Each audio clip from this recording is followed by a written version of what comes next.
Hello everyone! Guys, oh, ito yung Don Salvador kung saan namili kami ng mga plants. Ganyan guys, nandito kami sa taas. Tapos yun yung baba.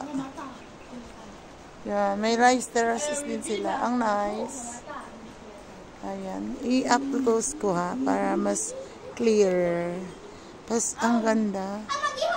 Ayan, may mga bata dito nagsisigaw. Ayan, yung bundok. Tapos nagpa-fogging. Ang lamig-lamig. Parang Baguio lang.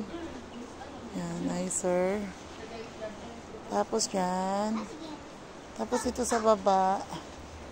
Ewan ko kung anong tanim yan na parang nag-layer-layer. Ang cute. Dito, oh, yellow. Ambot lagun sa to. Tapos naisimbahan diri guys. Si Father Pio. Yan, ito yung... Ewan ko kung ano tong parang bahay ni Father Pio. Uy, sisigaway yung mga bata. Ay, Nene, anong tawag dito ni? Oh. Padre Pio. Padre Pio ano? Bahay niya? Simbahan. Ah, simbahan. Padre Pio na simbahan pala to sa baba. So, marami nagsisimba dyan sa ilalim. Ah, nagsimbahan pala yan.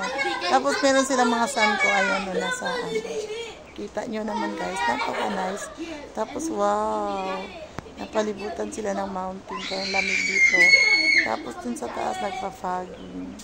O, diba very nice? Ang ganda. Ayan. Thank you everyone.